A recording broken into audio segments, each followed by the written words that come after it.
Hey guys, welcome to United Home TV. So in this video, I'm going to do 5 things we learned from Manchester United 2-0 victory against Everton at Old Trafford. So Manchester United came out victorious after, should I say, a dramatic win and a scrappy win. Some people will call it an ugly win versus Everton because we were not the better team. The better team of that game lost the game, but a win is a win. All the United fans are all happy, but there are still different things we learn. There are some positivity and some negativity that showed in that game. So in this video, I'm going to show you what the 5 things we learned in that game. So firstly, Garnacho was the difference maker.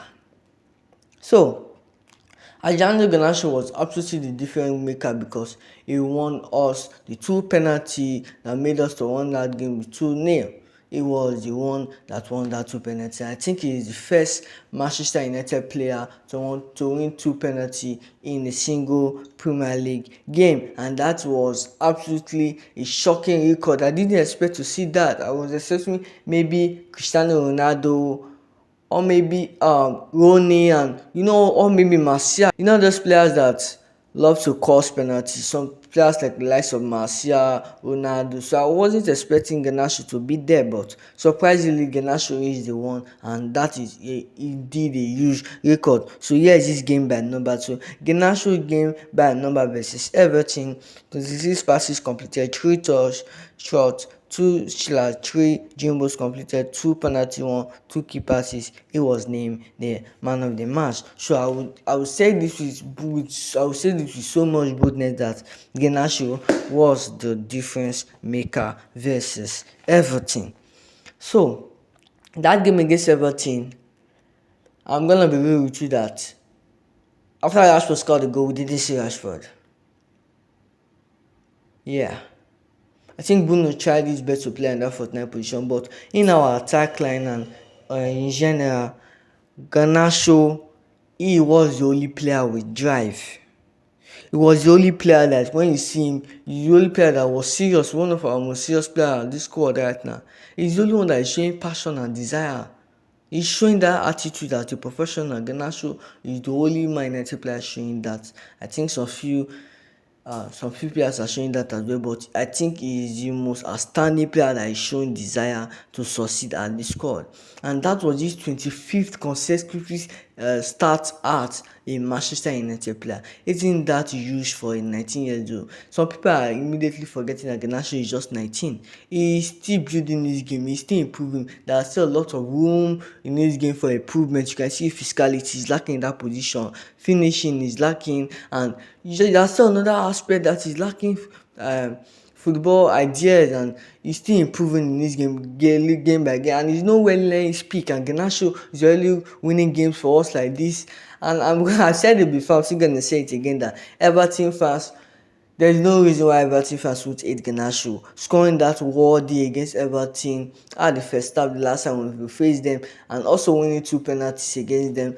Tell me why Everton fans would hate Garnacho. Should I even say it's their owner right now?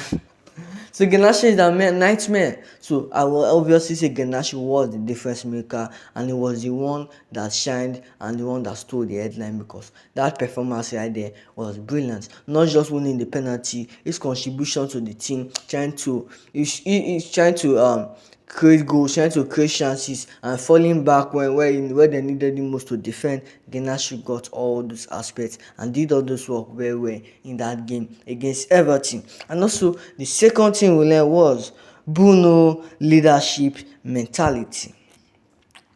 So I use this phrase because Bruno Fernandes absolutely gave Marcus Rashford the penalty to boost his confidence and to help him. This was what he did the last time we faced Everton, where we won training. He gave Marcus Rashford the ball to take the penalty. Isn't that how a true captain should behave? Yes, the answer is yes.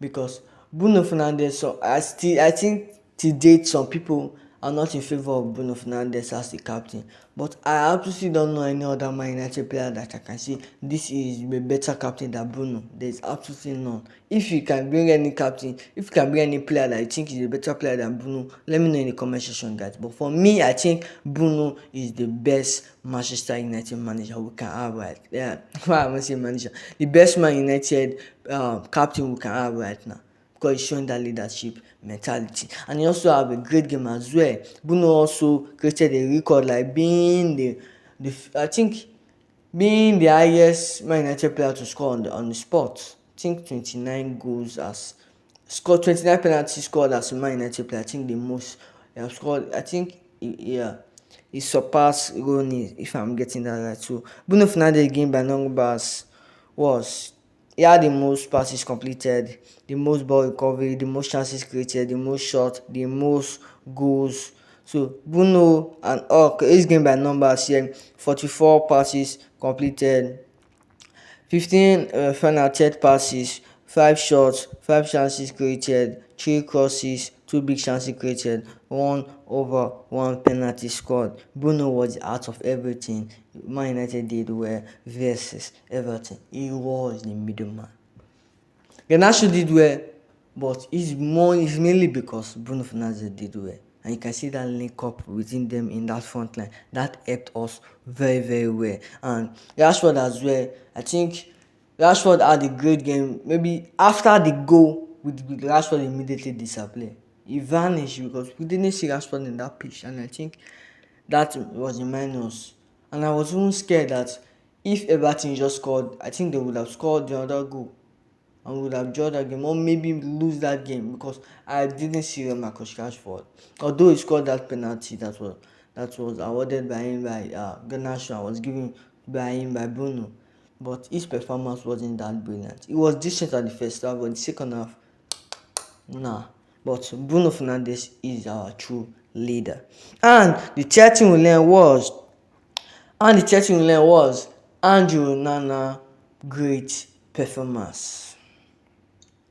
No one, surprisingly to me, no one is saying this. No one is absolutely saying this. Andrew Onana was the man of our defensive line. The defensive line did a brilliant work, but Andrew Onana was a brick. It was a war versus Everton. And just take a look at his game by numbers. Take a look at Andrew Onana's game by number. So, Andrew Onana game by number versus Everton: 29 passes completed, 9 long passes completed, 6 saves, 1 chance created. I think that's more than Casemiro. 1 clean sheet, then 0.99 xg prevented, 0 goals conceded, another clean sheet. So no one is absolutely talking about Andrew Onana as a Man United squad, and I think he deserves praises. He deserves praises.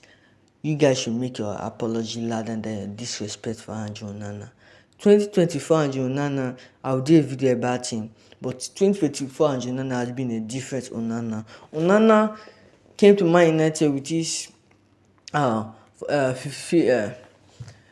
54 million pounds transfer to Man United, and it has been a disaster. His first 15 games was just full of errors and mistakes. And everyone was saying we got the wrong goalkeeper and we sold the right goalkeeper. But still yet, the stats speak for itself. Only David Raya, Arsenal have more clean sheet than Andrew Onana in the Premier League. Andrew Onana is second in the Golden Glove race. Andrew Onana is conceding 16.4 shots per game, and he's still keeping clean sheet. No one is talking about that. No one is freaking talking about that. No one is absolutely talking about that. I think only Sheffield United have conceded more shots than Man United this season in the Premier League. Andrew Onana he is our man, and I can say this boldly. I've always backed him, and I believe that performance against Everton showed he's adapting, he's taking his time, he's slowly going to his Onana, his Inter, the Onana we saw at Inter Milan, the Onana we saw at Ajax. We are now about to see that Andrew Onana, the shot stopping machine, the creative machine, and just everything. He's all around play. That confidence of Onana right there is not top to do. He's just close to the sky because Onana, you can see the confidence, you can see how he connects with his fullbacks. I think Andrew Onana is slowly adapting to the Premier League, and it's absolutely helping us at this moment. And this is the time we need him most because our defensive line, injuries, and we are playing. We don't have the first team defenders in our squad right now. And Onana has been doing the work. He has been doing the work for games. And I'm gonna give him his kudos for that. And I think the way we criticize him at first, we need to switch.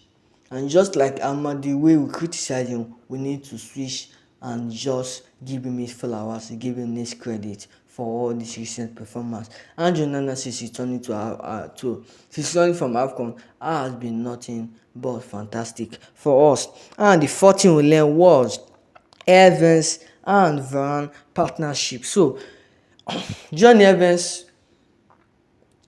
was applauded when he was substituted in that game. And I love that fact that Eric Tank did. I love what Ten Hag did. He gave Johnny Evans the present for former United fans to applaud him. And I think he deserved that applaud. Evans, I've said it before, I'm still going to say it again. The sign of Evans has been nothing but successful because no one expected Evans to be playing this type of games. No one expected Evans to be playing as many like this. We just expected him to be coming in the 80th minute, maybe to do a couple of passes, a couple of clearance, and the full-time whistle is blown. But Evans is now frequently starting games. And that was a great performance. That was a good performance. That was a decent, composed, and solid performance from Evans. His partnership with Varane is brilliant as well. Varane and Evans combination to cover Andrew Onana was brilliant. It was absolutely brilliant. I love that about what I saw in our centre back pair, and hopefully we don't have Shaw, we don't have Martinez. I think those are the players lacking in that our back four. But Evans and Varane are a good combination, and we have been literally not playing we have been literally switching that back four. It has been a long time we repeated the same back four. But Evans and Varane, that's a solid back four there. That's indeed a solid partnership between both of them. And I love that, and you saw that performance against Everton. And finally, the fifth thing we learned was we were giving the ball away too much. I included Casemiro in a bracket because he was the main one giving the ball away. Yeah, he was the main one, and that is so freaking annoying.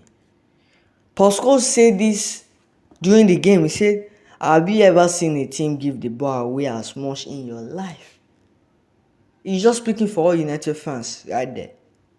Because we were giving the ball away so many times. I've lost count of how many times we gave the ball. We were just losing possession. And I can only point out one particular player. Yes, the entire team did that. But I can point out one particular player that majorly gave the ball that much in that game. That's Casemiro. And I was so freaking angry with him. I was like, I didn't expect this from you, Casemiro. Why are you doing this in this game? Where we are chasing the top four. What's going on? It just made me just have a flashback of Casemiro game against Wolves earlier this season, where he was leggy, and he repeated that type of performance against Everton. It just seems like, I think it's high time we get a replacement for Casemiro. I think it's literally high time, because that was a minus of the performance. That was indeed minus. I would have loved Amrabat prefer Amrabat in that game than Casemiro because Casemiro, the passes were awful, the positioning were awful, the movement were awful. It wasn't even on his position. It was just running through after the ball from the wing, from the midfield, running through defense. Like it just looked like it was a complete player on the pitch.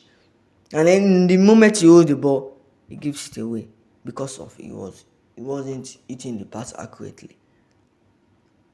Like I have no words to say about Casemiro. I think a replacement is high time we start search for a replacement. And I would love Joao Neves, but what Casemiro is doing, I don't think he can help us in games like that. Yes, we can still see him play for Man United for a couple of 1 or 2 years, but I think it's high time we have a replacement for him that will be substituted with him each game because Casemiro is aging and Casemiro type of game is reducing. His quality of his game is reducing day by day. Like I'm gonna be real, it is absolutely racism. So that is just the 5 things we learned in that game. I think there were some things where some tactics I didn't like, but I don't see I can say there's not so much time. Maybe the Kobe Menu playing Kobe Menu as a 8 and playing Kobe Menu more forward. I think he left our midfield exposed. I think that didn't work there, but a win is a win. But do you think we can get the top 4? That's the question. Do you think we can make the top 4?